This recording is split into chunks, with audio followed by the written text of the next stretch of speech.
Shalom, Bapak, Ibu, saudara-saudara yang terkasih, para pencinta program Bible Study Online CK7. Kembali bersama dengan saya Pendeta Markus Simanjuntak yang hari ini akan membantu saudara-saudara sekalian untuk bisa memahami pembacaan kitab suci pada hari ini yang terambil dari Mazmur 62 yang berjudul Perasaan Tenang Dekat Allah Saja. Dari judulnya kita tahu bahwa ini merupakan salah satu mazmur favorit banyak orang Kristen. Karena dari mazmur ini banyak sekali lagu-lagu yang menggambarkan atau mengungkapkan perasaan kita tenang, ingin bersekutu dengan Tuhan, bersama dengan Tuhan. Dan ini tentu satu lantunan mazmur yang indah. Jadi saat ini saya mau mengajak kita semua untuk bisa menyanyikan lagu-lagu penyembahan kita yang menggambarkan isi daripada mazmur ini. Kita bersyukur kepada Tuhan. Bapa, hanya dekat Engkaulah kiranya kami bisa menjadi tenang. Engkaulah kerinduan kami. Engkaulah Tuhan curahan hati kami. Hanya di mana Engkaulah kami merasakan Tuhan satu kedamaian yang begitu kuat dan tenang, melampaui segala keadaan sekeliling kami. Terpujilah Engkau Bapa, terpujilah Engkau, haleluya. Praise you Lord. Hanya dekat Allahku, rasa tenang sertai jalanku sepanjang hidupku.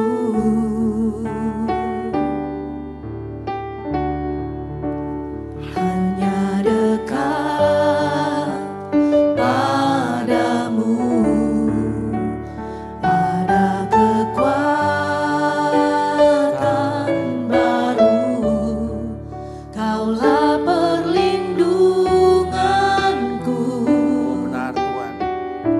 benteng keselamatanku, keselamatan kami dan kami tidak akan goyah. Ku ingin selalu bersekutu denganmu, menikmati hadiratmu. Biarkan rohmu tinggal dalam sungguh indah bersamamu selamanya.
dalam rumah-Mu, satu hal yang ku pinta,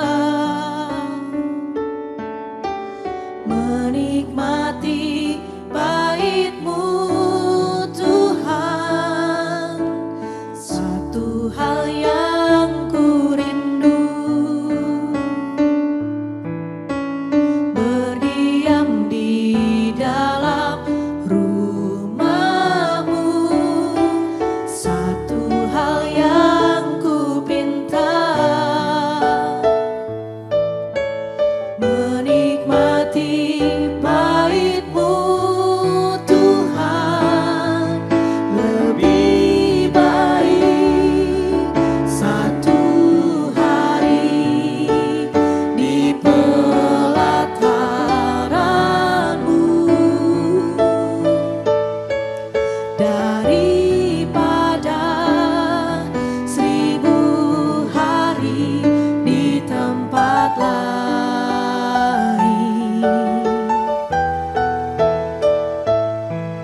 Memuji-Mu, menyembah-Mu, Kau Allah yang hidup, dan menikmati semua kemurahan-Mu.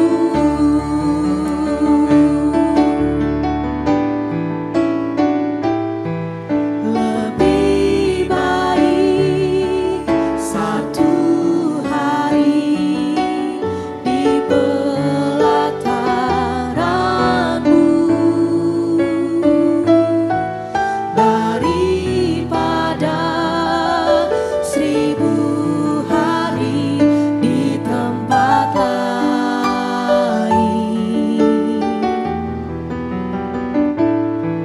Memuji-Mu, menyembah-Mu, Kau Allah yang hidup, dan menikmati semua kemurahan-Mu.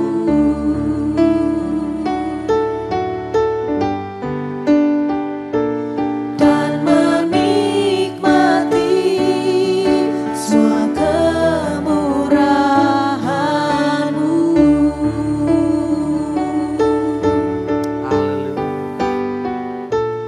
Dan menikmati semua kemurahan-Mu.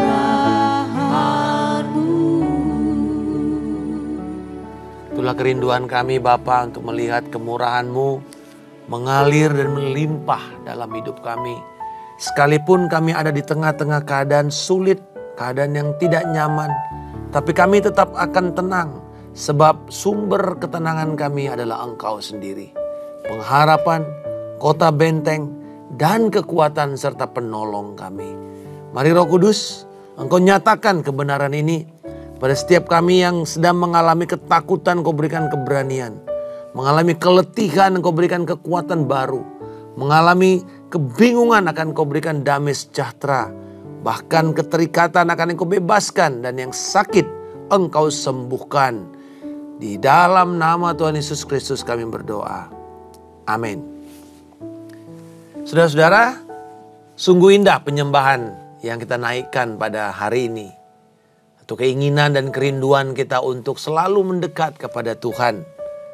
Mazmur 62 ini memang kita bisa akui mencerminkan adanya satu keyakinan yang penuh, kokoh, dan rasa aman dari seseorang terhadap Allahnya, dalam hal ini Daud.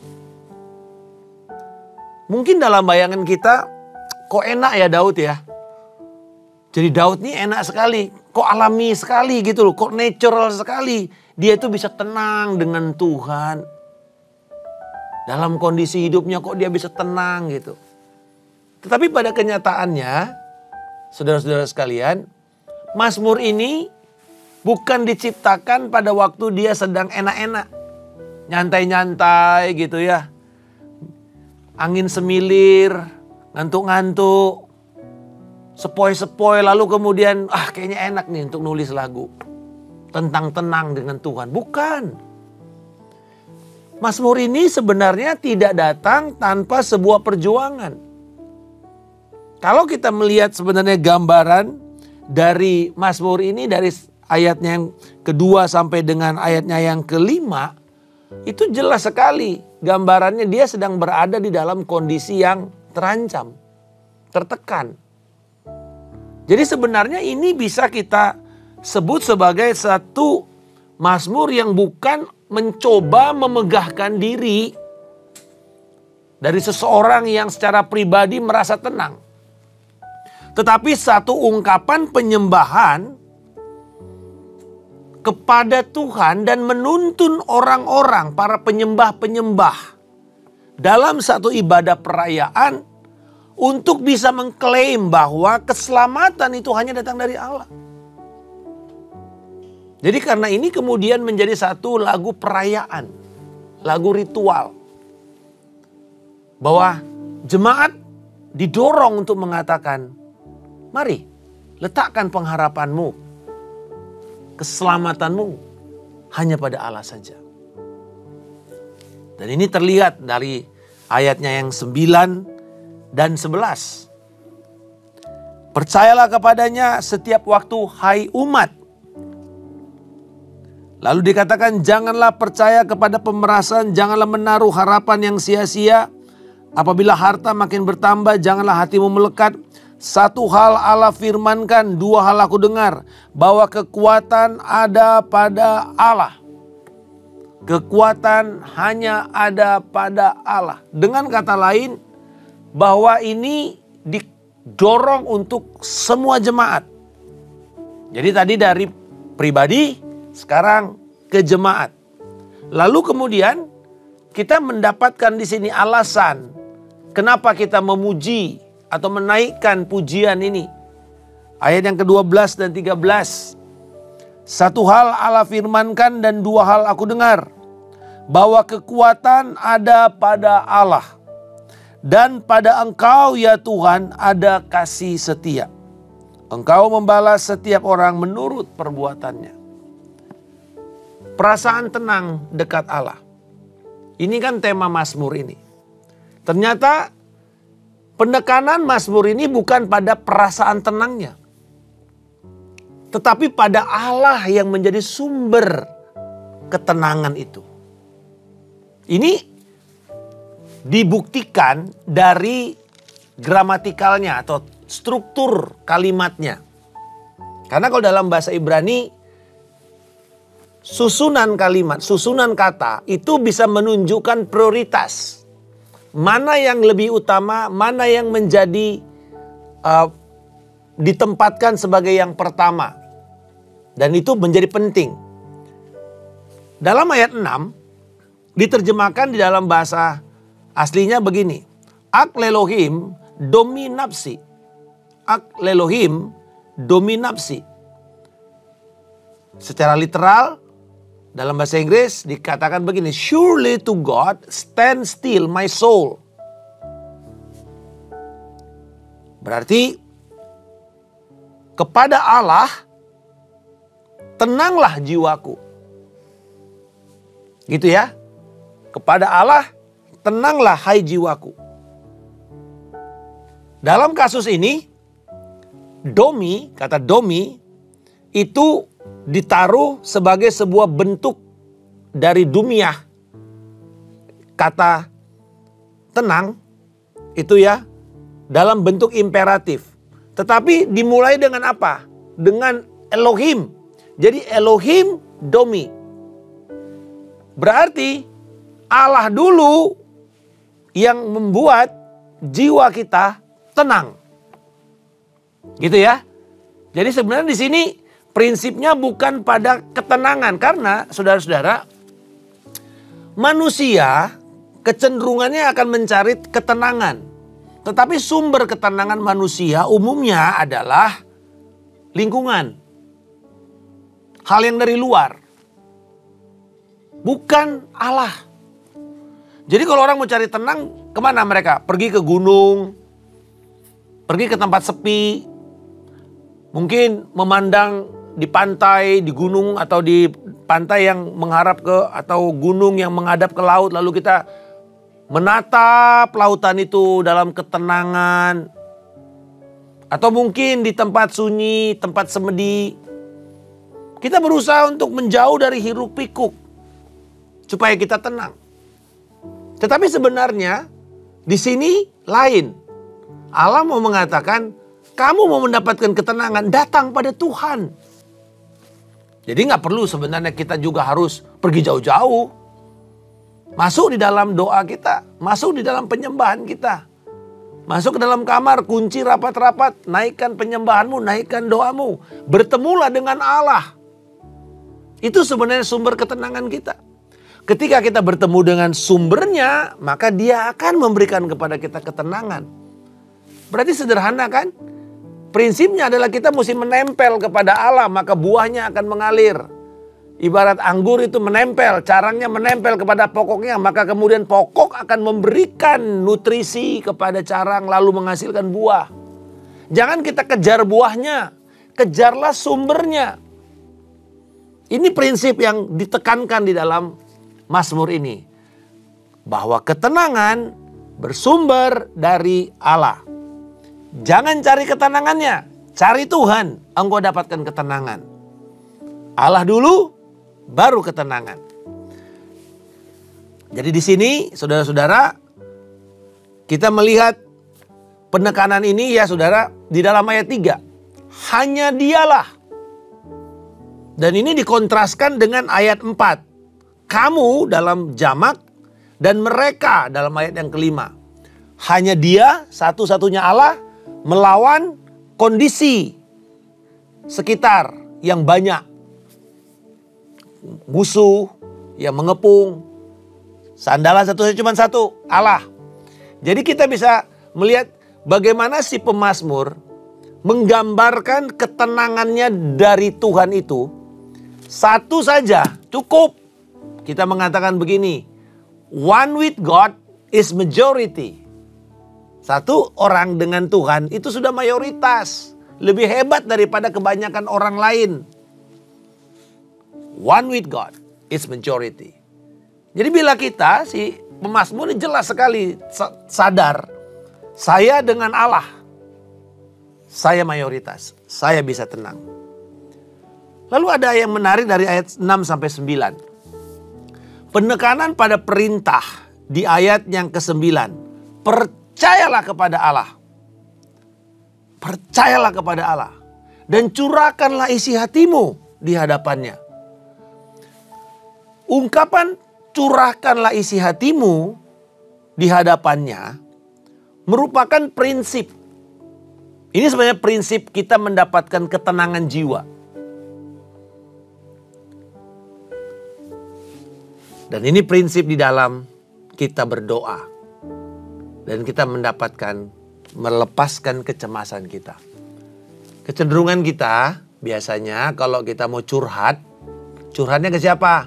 Cari bestie ya, cari teman baik, cari teman orang yang bisa didengerin curhatnya atau curhatan. Cari orang yang mau taruh telinganya untuk dengerin kita gitu ya. Tapi jangan pertama-tama langsung cari manusia. Nah, ini kesalahan banyak orang. Dalam penggembalaan saya selalu menekankan ini. Kalau kamu curhat, kalau kamu lagi marah, lagi kesel, lagi emosi, jangan langsung cari orang. Cari Tuhan, saya bilang. Kenapa? Kalau orang yang kamu temui langsung, kamu curhat, langsung jebolin semuanya, lepasin semuanya, ungkapan-ungkapan kemarahan kita. Sebaik-baiknya orang tersebut, dia manusia loh. Dan dia punya keterbatasan kapasitas menampung hal-hal negatif. Malah seringkali yang terjadi kalau kita terus-terusan lemparin ke dia jadi tong sampah, dia jadi kepahitan juga akhirnya. Ikut-ikutan ketularan dari kita. Jadi ketika kita sangat emosional dan kita udah tidak tahan lagi, masuk ke dalam kamarmu, kunci rapat-rapat, curahkan itu kepada Tuhan. Itu jalan keluarnya. Nanti setelah emosinya lepas, setelah reda, Kita sudah bisa berpikir secara logis. Kalau saudara mau cerita kepada orang yang bisa memberikan jawaban, kepada otoritas, pada orang yang lebih rohani, silakan. Tetapi emosinya itu sudah dilepaskan dulu. Biarkan itu kita berikan kepada Tuhan saja. Itu yang mau diajarkan di sini. Tapi dimulai dengan apa? Percayalah kepada Tuhan. Jadi kenapa saya mesti datang kepada Tuhan? Karena Dia yang bisa kita percayai. Nah, selalu ada 4 alasan kenapa kita bisa percaya kepada Tuhan. 1, Dia setia. Perkataannya tidak pernah gagal. Dia hanya dibatasi oleh firman-Nya. Tuhan tidak pernah bohong. Yang kedua, Tuhan itu maha kuasa, maha mencukupi. Dia tidak membutuhkan siapapun dan apapun. Tuhan gak butuh makan, Tuhan gak butuh uang. Jadi oleh karena itu, karena Dia tidak membutuhkan apapun dan siapapun, Dialah satu-satunya yang bisa kita andalkan. Yang ketiga, karena Dia tidak memandang bulu. Mau yang datang itu orang yang anak kecil, orang muda, yang belum paham banyak firman Tuhan, atau sekalipun orang yang sudah dewasa dalam Tuhan. Orang yang berpendidikan, orang yang mungkin sudah sangat rohani, pemimpin sekalipun. Tuhan tidak pandang bulu. Dia terima siapapun yang datang dengan iman kepada Allah. Yang keempat, Dia kekal. Karena Dia kekal, Dia membatasi waktu. Dia melewati semua batasan waktu. Dan karena itu kita bisa percaya kepada Dia. 4 alasan inilah yang menjadikan kita mau datang kepada Tuhan. Percayalah kepada Tuhan dengan segenap hatimu, hai umat. Baru curahkanlah isi hatimu kepada Dia. Jadi karena saya percaya kepada Allah, Dia nggak akan membocorkan. Dia nggak akan ember kalau orang bahasa sekarang itu ya. Ngomongin semua masalah kita ke orang lain. We can only trust God because He is faithful. Dia setia. Dia pegang janjinya. Dia pegang perkataannya. Dia menerima kita apa adanya. Dia tidak memandang bulu. Inilah perlindungan kita yang aman, saudara-saudara. Jadi kalau kita mau bertumbuh dan mau memiliki emosional yang sehat, mari ketika kita mengalami kegalauan, datang dulu kepada Tuhan.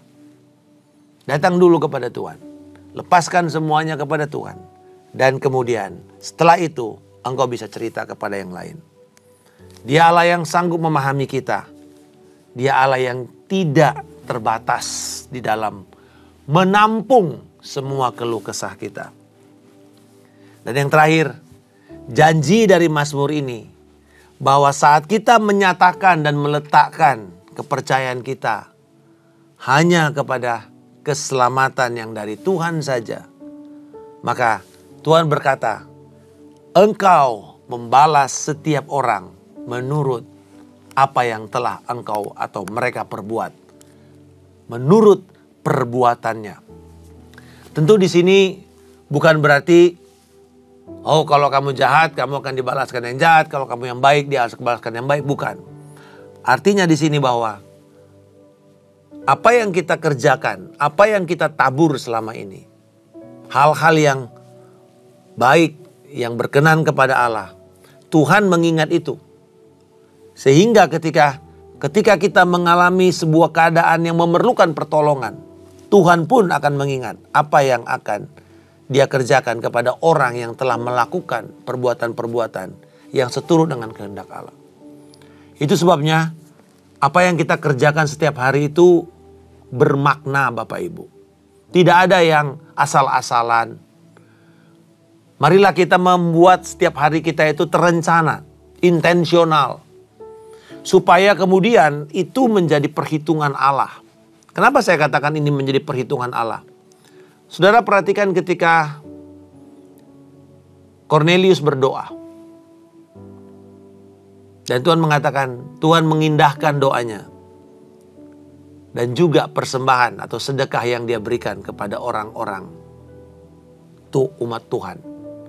Saudara-saudara, bukan berarti ini menyogok Tuhan. Tapi Tuhan mengerti karena prinsip ini. Engkau membalas setiap orang menurut perbuatannya. Tidak ada yang sia-sia dalam apa yang kita kerjakan.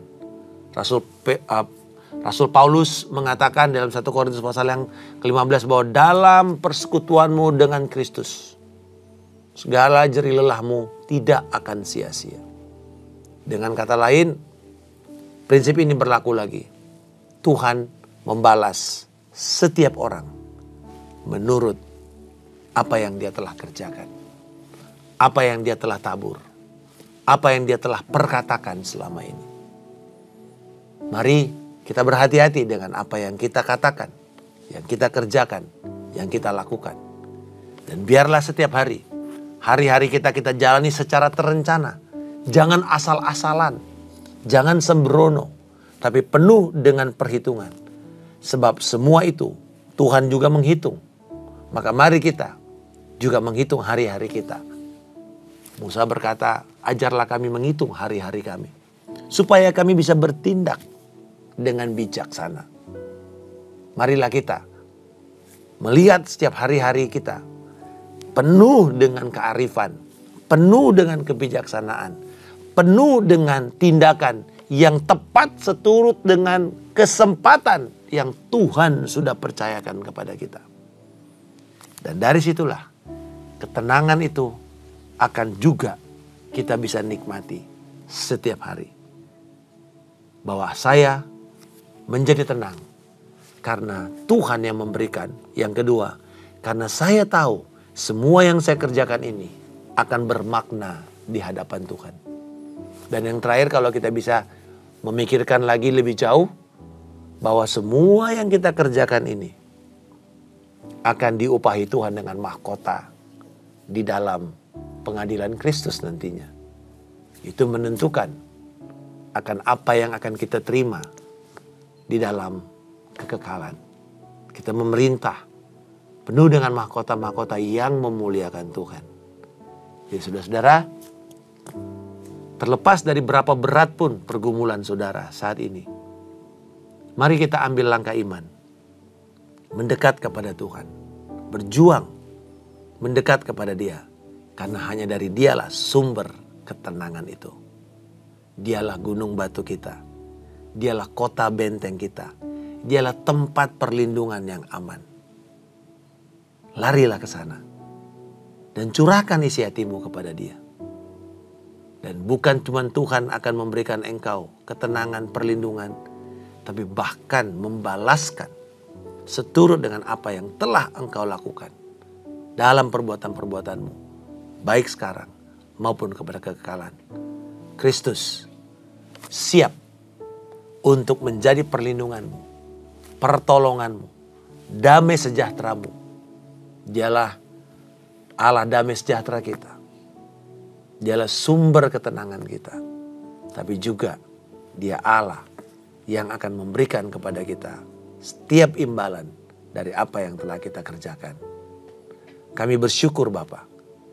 Biarlah kiranya setiap kami datang mendekat kepada Engkau, sumber ketenangan kami. Ampuni kami kalau kami selama ini mengandalkan ketenangan yang dari luar, eksternal, bukan datang kepada Tuhan. Ampuni kami ketika kami emosional, kami mencurahkan langsung kepada manusia, tanpa mencurahkan isi hati kami kepada Tuhan.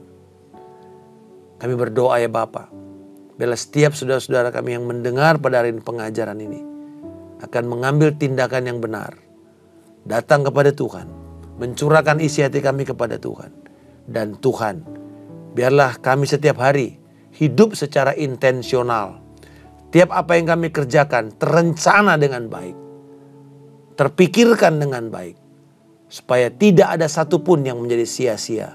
Karena Engkau mengingat semua yang kami kerjakan itu untuk membalasnya dalam mahkota-mahkota yang Engkau akan sediakan kepada kami di kekekalan kelak. Di dalam nama Tuhan Yesus Kristus, kami telah berdoa dan mengucap syukur. Haleluya. Amin. Tuhan Yesus memberkati. Sampai bertemu di kesempatan lain. Shalom.